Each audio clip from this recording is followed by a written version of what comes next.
Hello! Alors aujourd'hui, j'ai décidé qu'on se faisait un petit spécial date limite des transactions dans la LNH. Pourquoi? Ben écoutez, j'ai vraiment décidé ça d'une manière là, très spontanée. C'est-à-dire que j'ai lu dans les derniers jours quel genre de rumeurs qu'il y avait concernant qui, concernant quoi. Je retiens quelques noms seulement pour vous. Je vous fais un suivi de ce que j'avais retenu comme étant les noms chauds pour la date limite. Le but, c'est de faire une vidéo où je jase de hockey, parce que j'ai juste le goût de jaser de hockey. Moi, présentement, on est la veille de la date limite des transactions. Il est un petit peu dépassé 9h le soir. J'ai hâte. J'ai hâte à demain voir s'il y a des mouvements qui vont se faire. Je vous parle un peu de mes pronostics par rapport à ça. Je sais pas, écoutez, il y a probablement des transactions que je vais pas venir, il y a probablement des transactions que je vais mal sizer, mais je m'amuse. Je le fais dans le but de m'amuser, donc je m'amuse. Aujourd'hui, je porte ma casquette du Rocket. Vont peut-être faire les séries, ça serait vraiment super. En tout cas, je serais très content de voir que le Club École du Canadien puisse faire les séries, ça serait vraiment magique. Ok, on va commencer d'abord et avant tout avec le suivi des noms que je vous avais déjà donnés. Alors, je ne sais pas si vous vous souvenez de la vidéo que j'avais fait concernant les noms chauds pour la date limite des transactions, mais je vous avais donné quelques noms. Et là, dans le premier cas, je vous avais parlé de Brandon Dillon des Sharks de San Jose. Alors, selon moi, Brandon Dillon était un nom qui était à suivre pour ce qui est des transactions, parce que c'est un gars qui avait peut-être plus de place au niveau de la masse salariale à San Jose pour pouvoir le garder. Puis, c'est une masse salariale qui coûte quand même assez cher à San Jose. Alors, je comprends un peu l'idée. Et finalement, effectivement, Brandon Dillon a changé d'adresse. Il est parti avec les Capitals de Washington. Alors, je souhaite la meilleure des chances avec les Capitals de Washington. C'est un défenseur qui est solide physiquement. C'est un gars aussi qui est défensivement responsable. Alors, je pense que c'est un gars qui peut rendre des fiers services, entre autres aux Capitals de Washington. Alors, ça, je pense que c'est un bon move qui a été fait à ce niveau-là. Maintenant, concernant un autre nom que je vous avais donné pour la date limite des transactions, je vous avais parlé du défenseur des Devils du New Jersey, Sami Vatanen. Sami Vatanen, qui est peut-être le meilleur défenseur à caractère offensif. Vatanen. Le meilleur défenseur à caractère offensif qui était disponible, à part peut-être Petrie, mais bon, en tout cas, on s'en reparlera pour ce qui est de Petrie. Et pour l'instant, il n'a pas encore été échangé dans le cas de Sami Vatanen. Et là, ce que moi je vois dans son cas à lui, c'est qu'il a été blessé. Et c'est ce qui fait qu'il a été scratch dans les dernières semaines à cause de sa blessure. Donc, c'est peut-être la raison qui fait qu'il ne sera pas transigé parce qu'il n'a pas joué dernièrement et que les équipes veulent peut-être pas avoir un gars qui a la possibilité d'être blessé. Peut-être que c'est un risque qu'ils ne veulent pas prendre, mais ça serait un très bon choix pour une équipe qui chercherait des défenseurs à caractère offensif. Je vous avais parlé aussi de Chris Kreider, qui lui est un ailier. Chris Kreider des Rangers de New York, il me semble qu'année après année, j'en entends tout le temps parler de ce gars-là, qui pas essentiellement, il va être échangé. Un gros ailier qui est rapide, qui est capable de faire des très bons jeux, mais qui semblerait qu'année après année, les Rangers veulent s'en départir. Pour l'instant, il n'a pas toujours été transigé, mais moi je crois que c'est encore possible qu'il le soit. On verra pour ce qui est de la suite des choses, mais les Rangers veulent rebâtir, puis peut-être que Chris Kreider n'est pas nécessairement dans leur plan à suivre. Par la suite, le dernier nom que je vous avais parlé, c'était bien entendu Jean-Gabriel Pageau, qui est peut-être le nom le plus convoité, je dirais. On a entendu que Petrie était peut-être le nom le plus convoité. Quand Jean-Gabriel Pageau, d'après moi, c'est un nom qui est très convoité. Et dans son cas, à lui, là, ce qui arrive, c'est que les sénateurs d'Ottawa sont actuellement en train de négocier pour Jean-Gabriel Pageau. Donc, vu qu'ils sont en négociation de contrat, je pense que on a un intérêt des deux côtés de vouloir rester à Ottawa. Lui, c'est clair qu'il veut rester à Ottawa et je pense que les sénateurs ont un intérêt. Bon, moi, sur un point de vue froid, je pense qu'ils ont intérêt vraiment de le garder à Ottawa, mais à savoir maintenant, je pense que même le propriétaire et le DG ont un intérêt de le garder à Ottawa. C'est un gars qui pourrait rendre de très très fiers services, même dans la reconstruction. C'est un gars qui n'est pas tant vieux non plus, puis c'est un gars qui est responsable défensivement, donc qui peut démontrer un très très bel exemple aux jeunes, puis honnêtement, les sénateurs ont une très belle relève. Si vous regardez là, ce qui se donne à Belleville, vous avez peut-être pu voir lors du dernier match. Je pense que Batterson était en uniforme contre le Canadien. Josh Norris aussi était en uniforme contre le Canadien. Mais sinon, tu as aussi Brandstrom qui est quand même très intéressant comme défenseur actuellement à Belleville. Il y a des jeunes qui sont aussi dans l'organisation en ce moment. Je pense à Thomas Chabot, je pense à Colin White aussi. Même Chris Turney qui n'est pas vieux non plus, mi-vingtaine. Alors, ils ont beaucoup de jeunes dans cette équipe-là et ils ont besoin d'un certain encadrement un peu plus vétéran, disons. Alors, ça se pourrait, en tout cas, moi, si j'étais à Ottawa, je ferais tout pour garder Jean-Gabriel Pageau à Ottawa. Des noms se sont rajoutés depuis. Alors là, on va se parler de quelques noms qui ont été rajoutés depuis. OK. Le premier nom. Je ne le mettrai pas en... Je ne le mettrai pas en rouge, OK? Je vais le mettre en noir. Bon.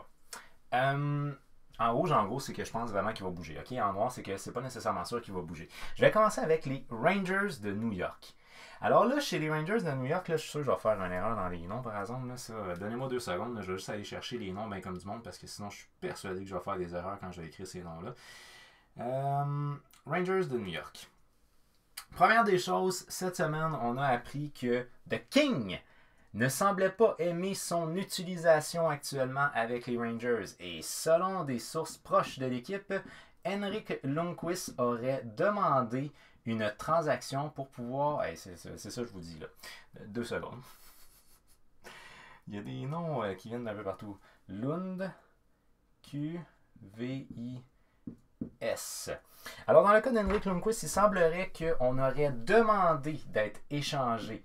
Alors, il veut voir un petit peu plus de temps de glace. Et à ce moment-là, il croit que ce ne sera pas avec les Rangers qui va l'obtenir. Mais, il y a également une autre rumeur. Cette rumeur-là va parler cette fois-ci.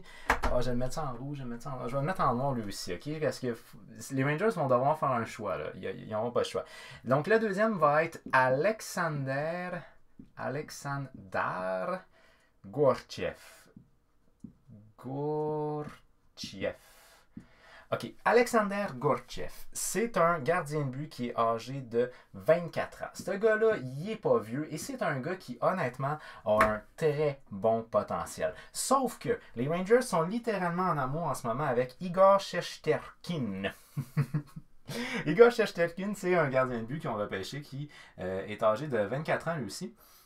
Puis dans son cas, à lui, Shesterkin, c'est vraiment celui qu'on perçoit comme étant le gardien de but d'avenir. Ce qui fait qu'on n'a pas besoin d'avoir 2 gardiens de but partant. Et Gorchev peut être un gardien de but partant. Alors dans ce cas-là, Alexander Gorchev peut être une monnaie d'échange qui peut valoir énormément la peine pour une autre équipe.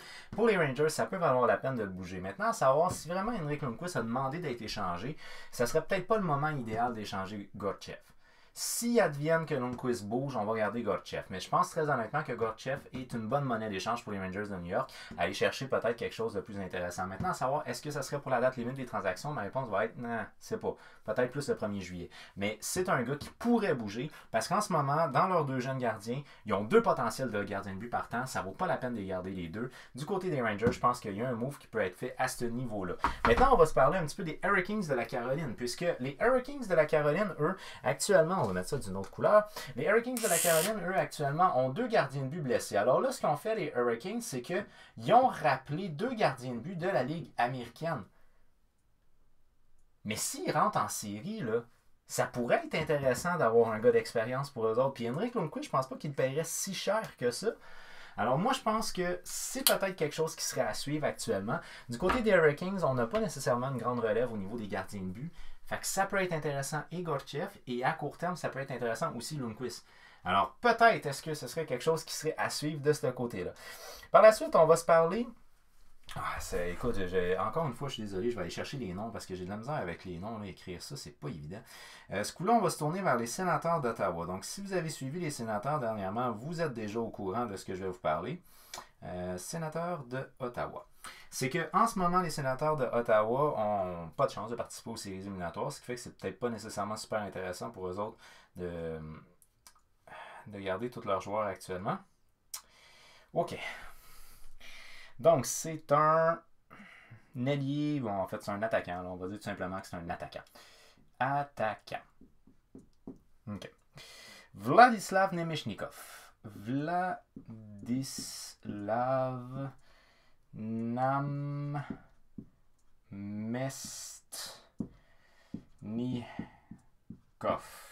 OK, dans le cas de Vladislav Nemestnikov, il est âgé actuellement de 27 ans, donc c'est un gars qui n'est pas nécessairement super vieux. C'est un gars qui a déjà fait des saisons d'une 50aine de points dans la LNH et il a été coupé lors des derniers matchs pour les sénateurs d'Ottawa. Alors c'est un gars qui peut peut-être être inclus actuellement dans des discussions de transactions. Alors il y a des bonnes chances qu'on voit ce gars-là qui va changer d'adresse. Les sénateurs d'Ottawa veulent rebâtir leur équipe. Nemestnikov va pas nécessairement apporter ce que les sénateurs s'attendaient de lui cette année. Alors c'est ce qui fait que c'est un gars qui pourrait être changé d'adresse. c'est pas nécessairement un prix exorbitant. J'ai entendu parler, entre autres, que les demandes que Marc Bergevin avait concernant Thomas Tatar ou Max Domi ou même Jeff Petrie étaient des demandes beaucoup trop élevées pour le marché. Alors, un gars comme Nemesnikov peut pas vraiment avoir des demandes si élevées que ça. En tout cas, de mémoire, il me semble qu'il n'a pas connu une saison de 72 points. Puis c'est pas un gars non plus qui est connu comme étant un grand leader, et ainsi de suite. Donc c'est un gars qui va être à suivre demain pour ce qui est d'Ottawa. Il se pourrait bien qu'on voit ce gars-là changer d'adresse. Bon, un autre gars aussi que je voulais vous parler, c'est cette fois-ci on va se tourner vers les Kings, je crois. Kings de Los Angeles. C'est un gars qui a été coupé lors des derniers matchs, lui aussi. Et là, on va se faire un lien assez rapidement. Là.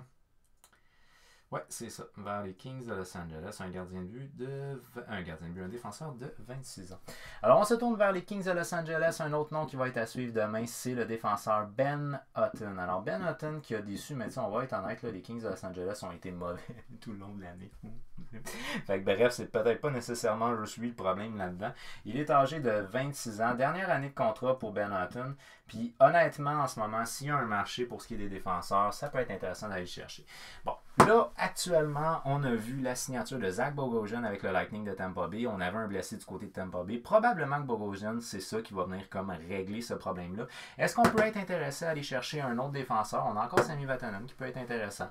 On a Ben Hutton aussi qui est un défenseur qui peut être très intéressant sur le marché. Alors là, à savoir, est-ce que ça peut être intéressant pour eux autres? Ben Hutton, d'après moi, il est pas mal sur son on the go pour ce qui est de Los Angeles. Maintenant, à savoir, est-ce qu'il va être envoyé dans la Ligue américaine? Je ne sais pas exactement quel genre de move qu'on va faire. Mais d'après moi, c'est un nom qui peut être à suivre. Les Hurricanes de la Caroline ont également des défenseurs qui sont blessés. Alors, pourquoi pas? La réponse va être pourquoi pas.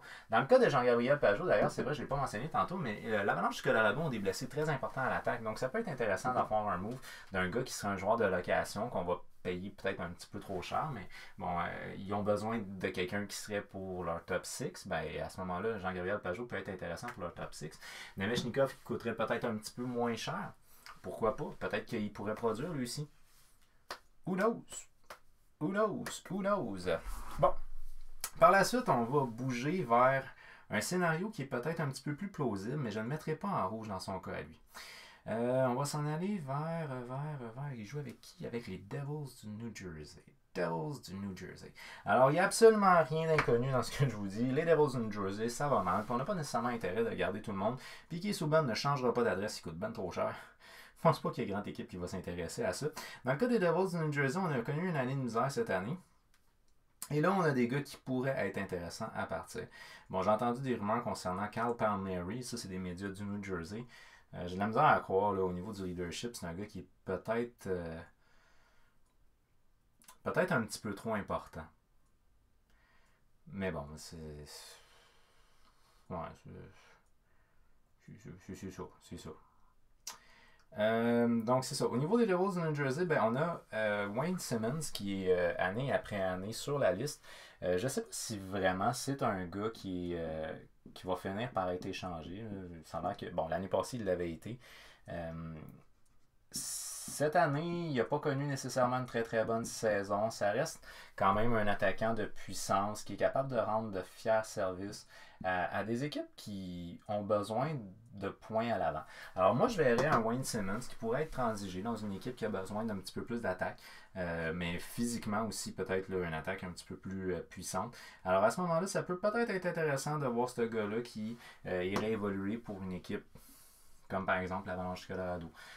S'ils ont des gros absents à ce moment-là, ça peut être intéressant pour eux autres. Alors bref, je pense que c'est un gars avec Chris Kreider qui pourrait peut-être intéresser une équipe comme l'Avalanche du Colorado. Je ne crois pas que l'Avalanche du Colorado soit une équipe qui est vraiment une équipe qui est prête à donner beaucoup pour transiger. Alors, pour ce qui est maintenant de d'autres rumeurs qui toucheraient des équipes plus près de chez nous, mais que je ne sais pas si on trouverait preneur pour ça. On va commencer avec le défenseur des Sénateurs de Ottawa, Ron Hainsey. Dans mon cas, Ron Hainsey est actuellement impliqué dans plusieurs rumeurs de transactions, mais vu son âge, je ne crois pas que ce gars-là serait transigé demain. Ça se peut que ça l'arrive, mais je pense pas qu'il a connu une bonne saison cette année. Il y a beaucoup de leadership, je veux bien, mais je ne crois pas que ce gars-là soit super intéressant, même pour des équipes qui ont besoin de défenseurs, comme c'est le cas. Comme par exemple, je pense même Pittsburgh qui avait de l'intérêt pour Zach Bogosian. Donc Pittsburgh pourrait être intéressant d'avoir des défenseurs, mais Ron Hensey, je ne crois pas qu'il peut intéresser vraiment les équipes. Maintenant, si on reste toujours plus près de nous, cette fois-ci, on va aller du côté de Montréal. Jeff Petrie, selon à peu près tout ce que j'ai entendu, Jeff Petrie est peut-être le joueur qui est le plus demandé actuellement par les DG de la LNH, mais la demande est juste trop élevée. Puis je le croirais. Si je regarde ce qu'on a donné pour Marcos Candera, je me dis, effectivement, on va demander vraiment beaucoup pour Jeff Petrie. Donc, est-ce qu'on va voir Jeff Petrie déménager? J'ai de très, très forts doutes. C'est à peu près ce que je vais vous répondre. J'ai de très, très forts doutes. Beaucoup de gens semblent vouloir voir partir notre Seigneur, joueur de centre allié, bon, en tout cas, peu importe, attaquant, Max Domi. Max Domi est encore signé. Il est encore signé, excusez, il est agent libre avec restriction, donc il ne va pas partir demain, l'année prochaine. Max Domi a peut-être des problèmes au niveau de l'autorité. Il a peut-être de la difficulté à accepter ce que les entraîneurs vont lui demander de faire. Quoique il gère beaucoup son agressivité. Moi, je crois qu'on devrait le laisser aller là, concernant son agressivité. Qu'on le laisse s'exprimer, ce gars-là. Ça fait partie de son jeu. Laissez-le se battre s'il veut se battre. Là. C'est pas le seul joueur qui est capable de produire offensivement. Si Jonathan Drouin réussit à se débloquer, si Thomas Tatar continue comme il est, si Geiger est là, t'as pas nécessairement besoin de Max Domi à fond la caisse au niveau offensif. Fait que s'il a besoin de se battre, qu'il se batte. Laissez-le aller. Dans le cas de Max Domi, Marc Bergevin avait dit qu'il n'était pas vraiment intéressé à l'échanger. Fait que je sais pas pourquoi est-ce qu'il y a autant de rumeurs concernant lui, mais je doute qu'il change d'adresse. J'en doute, tout simplement. Et puis par la suite, on va terminer avec peut-être le joueur qui a des chances d'être très convoité. Thomas Tatar. Est-ce que d'après moi, Thomas Tatar va changer d'adresse? Écoutez, on le sait, ses demandes à Marc Bergevin sont très élevées. Thomas Tatar est actuellement le meilleur pointeur de l'équipe. Donc, tu sais, honnêtement, je comprends Marc Bergevin. Puis, n'oubliez pas que Marc Bergevin veut être compétitif pour l'année prochaine. Fait que 2020-2021, il veut faire la course pour les séries éliminatoires. Il va avoir besoin d'un joueur comme Thomas Tatar puis de Jeff Petrie s'il veut être compétitif. Fait que, à moins qu'on donne vraiment la Terre et la Lune pour Thomas Tatar, je ne crois pas qu'on va voir Thomas Tatar déménager demain. C'est mon opinion. Alors, je ne sais pas qu'est-ce que vous en pensez. Je vous ai retenu seulement quelques noms là, en ce moment. C'est des noms qui, moi, me sont venus de manière très spontanée. Est-ce que vous avez des noms que vous voyez, qui vous viennent en tête, que vous êtes certains qu'ils vont changer d'adresse? Donnez-moi les raisons pourquoi vous pensez qu'ils vont changer d'adresse aussi. Ça pourrait être intéressant. Des équipes comme, exemple, Washington, je pense qu'ils ont fait leur move. Là. Ils ont été chercher Kovalchuk pour peut-être un appui au niveau offensif, de l'expérience. Ils ont été chercher aussi Zach Bogosian. C'est-tu eux autres, Zach Bogosian? Non, eux autres, c'est pas Zach Bogosian. Ils ont été chercher Brendan Dillon. Zach Bogosian, c'est Tampa Bay, je crois. Si tu Tampa Bay, hey, j'ai un blanc, excusez. Mais il me semble que c'était Tampa Bay, Zach Bogosian qui avait signé.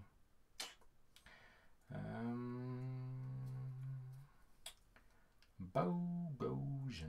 Ce sera pas tellement long, je reviens. Mais c'est ça. Je pense pas qu'il va y avoir de move de très gros noms pour demain, pour la date limite des transactions. En tout cas, si tel est le cas, ça m'étonnerait vraiment beaucoup.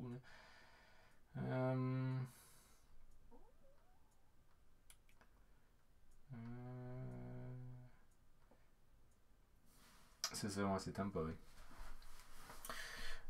Donc c'est ça, je pense pas qu'il va y avoir de très gros noms qui vont bouger pour la date limite des transactions. Honnêtement, pour les fans du Canadien et les fans des Sénateurs d'Ottawa, je pense vraiment que les gars qui seraient les plus propices à bouger, peut-être un Brett Kulak si jamais il y a une équipe qui est intéressée à avoir un 7e défenseur au niveau du Canadien, ça pourrait être le genre de transaction que Marc Bergevin serait intéressé à faire.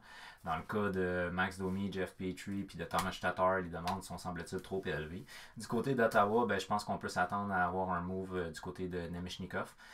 Peut-être Ron Hensey, ça m'étonnerait, mais peut-être là, concernant son âge. Et Jean-Gabriel Pajot est un dossier qui est vraiment à suivre parce que si on perçoit du côté d'Ottawa qu'on peut vraiment pas arriver en entente avec Jean-Gabriel Pajot, ben oui, il y a des fortes chances qu'on va l'échanger. Et je suis plus que convaincu qu'il y a des équipes qui sont intéressées à faire l'acquisition de ses services. Alors d'après moi, si ce gars-là est vraiment sur le marché, on va trouver preneur. Puis il faudrait que ça se fasse le plus vite possible. Sinon, ben ça tomberait à être au repêchage. Who knows? Peut-être qu'on va décider d'attendre pour voir qu'est-ce qu'on va nous offrir au repêchage. Là. Mais je pense pas qu'il y a des gros noms qui vont bouger demain. Alors, qu'est-ce que vous pensez de la date limite des transactions? Est-ce qu'il y a des gros noms qui vont bouger d'après vous?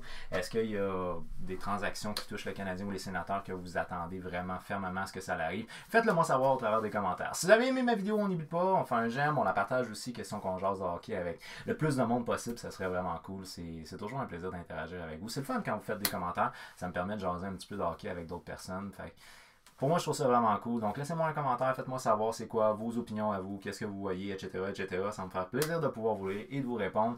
Activez la petite cloche lorsque vous vous abonnez, question de recevoir une alerte quand je mets des vidéos en ligne. Alors, moi, je vous donne rendez-vous, peut-être prochainement, peut-être pas, on verra. Mais en tout cas, je vous donne rendez-vous sur ma prochaine vidéo. Dites-vous bien que ça me fait toujours plaisir de parler de hockey. Fait que gênez-vous pas même à rejoindre ma page Instagram HockeyFan514. Ça va me faire plaisir de vous répondre là-bas. OK, bye bye.